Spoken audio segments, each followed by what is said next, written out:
Okay, let's get down to business. My name is Mary Claire Galindo. I am from Maryland. I currently live in Missouri, which is why you're getting this video. I went to Mount DeSales. I went to Towson for college, studied psychology. Before I graduated from there, I did drop out and become a nun for a little bit, which is something I'm going to be talking about later. Since I graduated from, well, obviously I'm not a nun anymore, in case you couldn't tell.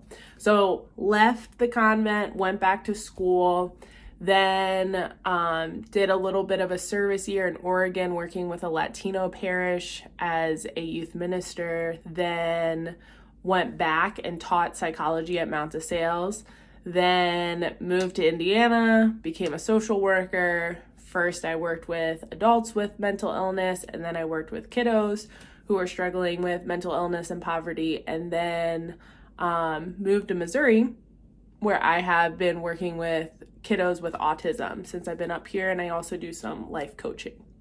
Okay, what is this talk about? It's about discernment. For me, how I define discernment is figuring out what does God want me to do, and then what do I want, and then what do I choose, right? And we're not really talking about like, okay, for lunch, I need to discern, do I choose the peanut butter sandwich or the ham and cheese sandwich? We're not talking about that. We're talking about like consequential life decisions. So where should I go to college? What should I study? What job should I take? Should I break up? Should I get engaged? Should I get married? Et cetera, et cetera, et cetera. So we're going to be diving into that and my take on that. Okay, so once upon a time, I was an awkward 14-year-old who went on a retreat called Mount 2000. I believe they still have it going on. It's in, or it's held at Mount St. Mary's in Emmitsburg. So I went on this retreat. It's a pretty big retreat, lots of kids, lots of teens. And at the time, I was a lot more self-conscious. I was a lot more reserved, and I didn't like to stand out at all. Part of that is because I was homeschooled and then I transferred to middle school, and that's just kind of hard to do that gracefully. So 14, struggling with a lot of insecurities, go to this retreat, and me and my best friend at the time, we went to, they had adoration where the host is exposed, usually in a gold apparatus thing, and they had it going all night long. So you could come and go and sit and pray during the night. My friend and I decided to go pretty late, probably around midnight-ish. And we go and pray, and there's not a lot of people in there. There's probably like 10, maybe 15, but not a ton. And I start praying, and we're praying an appropriate distance away from the monstrance that's in the center. And I get this feeling that I should go and kneel on the velvet kneeler that's in front of the monstrance. And I did not want to do that because I don't know. First of all, I wasn't even sure if I was allowed to. I'd only ever seen the priest do it. So I'm like, I'm not even sure this is kosher if I do it. And also I didn't want to look weird. Like, I'm going to be sitting in the middle with everyone looking at me. And even though there was 15 people, I am an awkward 14-year-old girl and I don't want people looking at me. I want to blend in. So I'm like, that's crazy. I'm not going to do that, because that thought just came into my head. So I'm praying, and I just like feel this thought, like, you should go up, you should go up, you should go up, you should go up. So finally I'm like, okay, I'm going to do it. I'm going to go up. I'm going to kneel on the little kneeler thingy, and I'm just going to do it for like 2 seconds. And then I'm going to get up and go back to my little safe spot, right? So I go up, do my little sign of the cross, and like I'm trying like not to look at anyone because I don't want to see like, is anyone looking at me? Like, is this like not okay? I don't know. And I'm saying my prayers, and then I look up at the monstrance, and it's really difficult to explain, but the best explanation that I can give is, have you ever felt like you're in a room by yourself, and then you turn a corner, or or someone, and you realize you're not alone. Like you thought you were alone, and then you realize there's another human being in the room, and you're like, oh, you're there. Oh, sorry, I thought I was here by myself, right? That's how it felt. I was sort of praying, and up until that point, I believe I was praying sort of like God wasn't there. And then in that moment, there was just this sense of like God's presence, like, oh my God, like he literally, like he's there, right? Like I can just sense it, right? And I sort of panicked because I was like, okay, God's real. And I was like, what do I do? Like, I guess I pray for everybody that I know. So I literally started listing every single person. I was like, pray for this person, pray for this person. Then I got to the end. I was like, okay, God, thanks for telling me you're real. Good talk. Like, I'm going to get up now. Go back to my spot. So later in this retreat, I have another experience that I'm going to go into in the next video. But that sort of was my first personal encounter with God, and true to form, it was awkward and kind of weird, but it meant a lot to me, and it really transformed my life. So later in the retreat, we have a nun give a talk, and she was like really cool and like funny and witty and all of these things. And the talk really resonated with me and my best friend, who was also on the retreat. And later that night, we're in our like little sleeping bags on the gym floor, right? And I was like, Judy, are you asleep? She's like, no, I'm not, right? I'm like, I have a question. It's so dumb. It's such a dumb question. Like, I don't even know why I'm answering. I did not really talk like this. I'm doing this for dramatic effect. And she's like, oh, like, whatever. Like, if it's a dumb question, just ask me.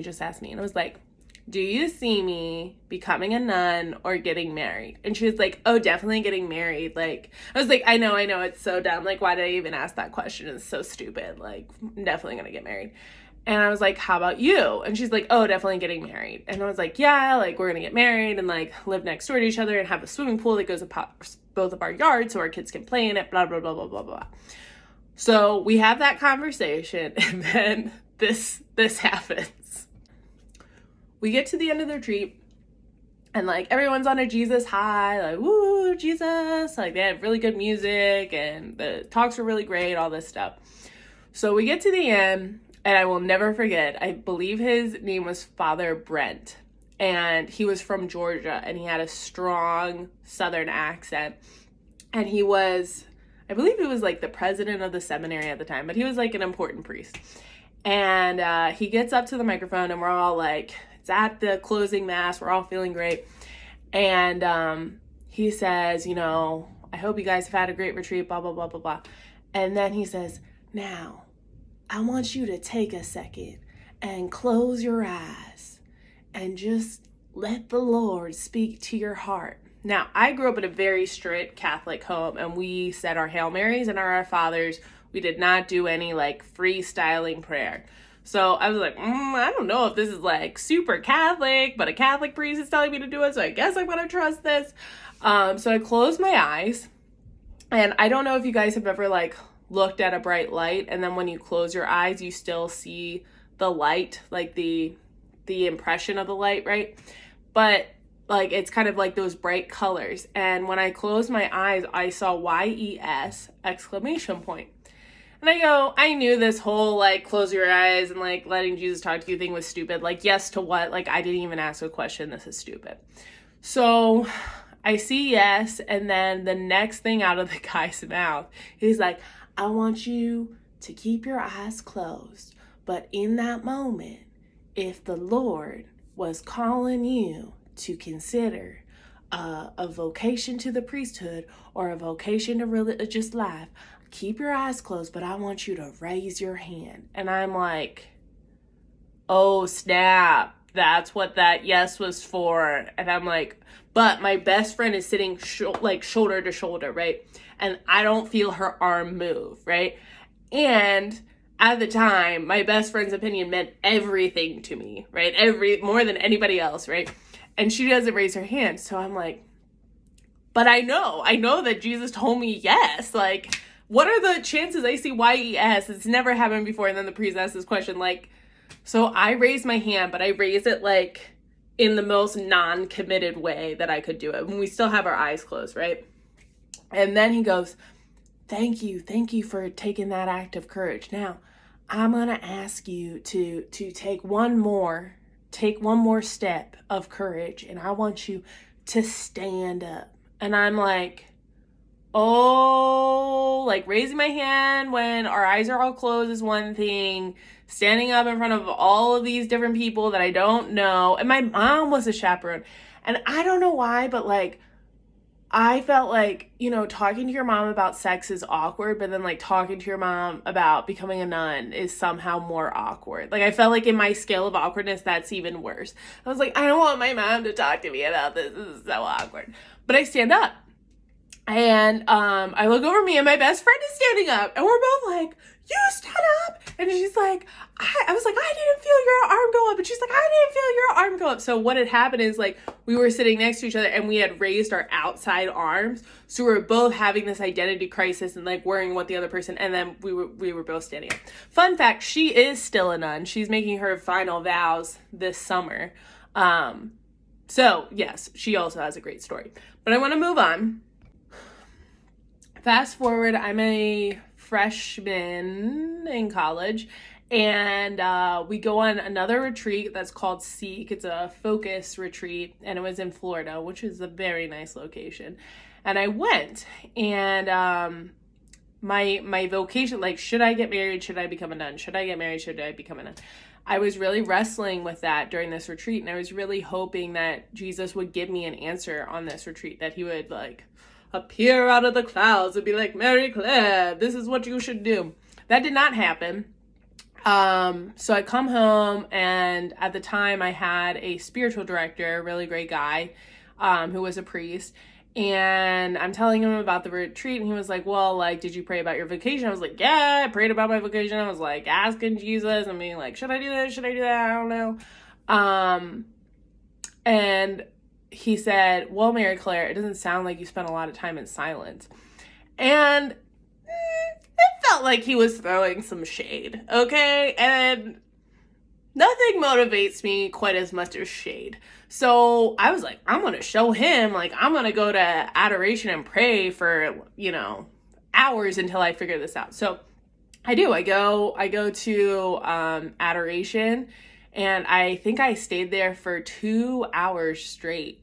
And I just kept hammering, like, God, like, what am I supposed to do with my life? What am I supposed to do with my life? And, I think my urgency really was rooted in fear, unfortunately, because I feel like I tend to be more anxious and I tend to be more scrupulous. And I felt like at that time, if I didn't figure out the answer to this question of what should I do with my life, that I wouldn't really be able to get to heaven, or I wouldn't be able to be a good person, or like if I chose wrongly, I was going to mess up my whole life. And what I really felt God say to me at the end of that adoration, I mean, he was like, Mary Claire, like, you can be a saint and get married, and you can be a saint and be a nun. Like, I'm not going to tell you what to do. You get to choose. And I was shocked by that, because I had been focused so much on like, what does God want? What does God want? What does God want? What does God want? That I didn't really think, what do I want? And I thought about it, and I said, well, God, like, I think being a nun is better. Like, that's the best way to love you. So I'm going to choose being a nun. And shortly after that, I did what they call like come and sees. And the order that I joined had a lot of things that I was looking for. They were missionaries. They were multicultural. They were originally founded in Argentina. They had a lot of young people in them. It was like very vibrant. So yeah, it was just like a lot of the things that I was drawn to. So I ended up joining that order, and I will tell you how I discerned out in a second. Okay, so then I enter with the nuns, and I live happily ever after. The end.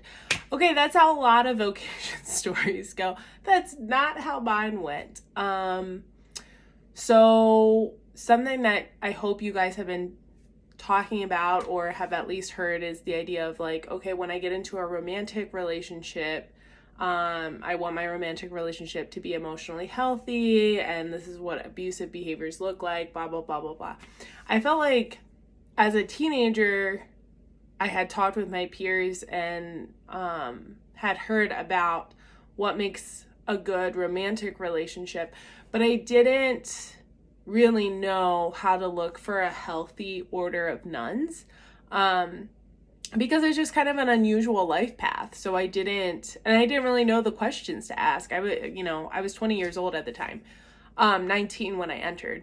So I got in there and it wasn't a good fit for me. And, some aspects were great. I loved all the women there. All the women who were discerning with me were the best people you'll ever meet. Like people who I really think had hearts of gold and really just wanted to help people and love Jesus. So that was really amazing. I really loved having time to pray and all of those things, but I didn't do well with all the structure, all the rules, and my order that I joined was a younger order. It was only 25 years old. And so usually when you join a younger order, they're still fixing some things. And 25 years sounds like a long time, but a lot of these religious orders, like the Dominicans, the Franciscans, they've been around for hundreds of years, right? So relatively speaking, a religious community that's 25 years old is still very young and still working on getting established and all those things. So the community I joined was not very emotionally healthy, and I wasn't doing well, and I wanted to go, but my superior at the time didn't think I should leave. And one thing that was unhealthy about the place that I was at was that they made it seem like if the superior didn't agree with you, then you must be hearing God wrong. So I was really struggling because I'm like, I am unhappy here. I'm not doing well here, but my superior thinks I should still stay here. So like maybe I'm not hearing God, like maybe. So I prayed so hard. I prayed really, really, really, really, really hard. Asking God, I'm like, okay, if you want me here, like, help me to like it more. Help me to appreciate these things, because I just don't think this is really me. And but my superior, no matter what I said, she just kept saying like, oh, well, I think you should give it more time. I think you should do this. So finally, I had a spiritual director in the convent, and I asked him, I said, do you think this is my fault? Like, am I blocking like what God is supposed to be telling me, or, and he looked at me and he said, I think you've paralyzed yourself. I think you aren't moving forward and you aren't moving backward. And that made me really angry. It made me very, very angry. And I actually got up and left. Because I was begging God. That if he wanted me to stay there, that he would give me the grace. And this sounds very dramatic, but it's true. I went to the bathroom and I looked at myself in the mirror and I was like, they're not going to tell you to go, Mary Claire. Like, the only people who are going to tell you to go is you. And when I realized that, I went to the Mother Superior and I was like, up until this point, I was kind of looking for you to agree with me, but looks like that's not going to happen. I am leaving. I'm not asking anymore. I'm going to do it. And my parents picked me up the Tuesday after that. So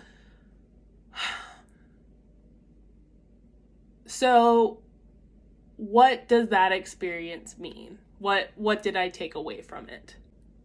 Number one, there are healthy orders. Mine, like I said, wasn't, but there are a lot of healthy orders of nuns. And my best friend that I mentioned in the story, she's with one and she's living her best life and, traveling. She was in Austria and, has done all these like really awesome things. So I think just like there can be bad boyfriends, that you have, or bad girlfriends or whatever. Just because you have one bad boyfriend doesn't necessarily mean like you shouldn't ever date again, right? But what I wish people had talked to me about was how to pick out a healthy order and to pick an order that valued mental health. And because there are that are very supportive of mental health and counseling and being open, because I was suffering from depression. It was really affecting me, and I needed to get out, and I needed to get counseling and all of those things. I met my other best friend, while I was there. She also left. She is the executive director of a parish out in California, one of the most amazing people you'll ever meet in your life. I'm so happy that I have her friendship. But what did that experience teach me? Like, I think up until I entered the convent, I was really following whatever my parents said, you know? And this isn't me telling you to not listen to your parents, but my parents were really into like, get a good degree, make good money, live like a comfortable lifestyle. And that just wasn't important to me. And I really felt a call to follow Jesus more radically, which is why I left college and I pursued religious life. And so that was kind of a step, is like, okay, even though I love my parents, they don't speak for God. Like, that's between me and God. And then when I entered the convent, even realizing like the superior didn't speak for God, you know? And technically they speak for God if you take final vows, blah, blah, blah, blah, blah. But I was discerning, right? So I took away from that experience, no one can tell me God's will. You know, people can advise me, but at the end of the day, like, God speaks to me here, and no one can hear that better than me. And having the confidence to follow that and to believe that and to really hold on to that, like, this is where the Lord speaks to me, and you can't tell me what it is, you know? And that's freeing, and it's also scary, because it would be nice if someone could just like tell me what the right things to do in my life are, but that's what discernment is. It's listening to the voice of Jesus, of God in your heart, and then choosing your path, right? So really quick, I ended up, how did I discern? Meeting my husband. I actually met my husband on Tinder during the pandemic, and he was in Peru at the time, but because everyone was stuck at home during the pandemic, Tinder was doing this thing where you could drop your location anywhere. And he has a sister who's married to an American who lives in St. Louis, so he picked St. Louis. And we matched, and I really liked him a lot, and we were talking, and then I asked him where he was from, and he was like, Lima, Peru. And I was like, oh, you're from there, but you live in the Midwest, right? He was like, no, I live in Lima, Peru. I was like, okay, this is never going to work. This is so dumb. Of course, the only person that I like that I meet on a dating app is actually on a different continent. But really liked him a lot, and we did a phone call, and I really enjoyed the phone call, where we were just kind of like getting to know each other. And then on the second phone call, we started talking at 8 p.m. and we talked until 4 a.m. So we talked for 8 hours straight. And I wrote down, like, I fell to my knees after that phone call, and I just thank God, because I was like, this is the man I'm going to marry. I just knew it. Now, did we have some bumps? Like, yes, like, we had to get over here, we had a date, we had to get married, we had to do all this. But I just knew. And I'm not saying that's not perfect discernment. You should really pray about it. And I did. I prayed about it and whatever. But like, my husband has always loved me exactly as I am. He's always embraced me, and he's always brought out the best in me. And he loves my faith. He loves my connection to God, and we share that, and we pray together. And it's really beautiful. And yeah, so I think that he just felt like my home. That's how I discern that, is when you feel like you're home with a person or with an order or whatever, like, take that seriously. That's very special. Okay. All right. So let's bring in what I want you to take away from this. What I want you to take away is I actually don't think it's a really huge thing you have to think about, like, should I be a priest? Should I be a nun? Should I get married? I don't actually think that's something you really need to focus on, especially as a young person. I think what you need to focus on is loving yourself, okay? Because whether or not you're a priest, a nun, single, whatever, right? And singlehood is a legit vocation. I have friends who live that vocation really beautifully. Whatever you're called to do, you need to love yourself, right? You need to love God, right? And you don't need to love God, right? But life is way more fun when you do. And oftentimes if we have reservations about God, it's because we're taking what other people have told us or modeled for us about God, and we take that as truth and project that onto God. I would encourage you to get to know God in your life from your perspective. Because if you do that and you interact with God on a personal level, you realize he's just like really great and like helps you out and cares about you and loves you and wants you to be you and wants you to be free and wants you to be happy. And that's what he does, and that's what he cares about.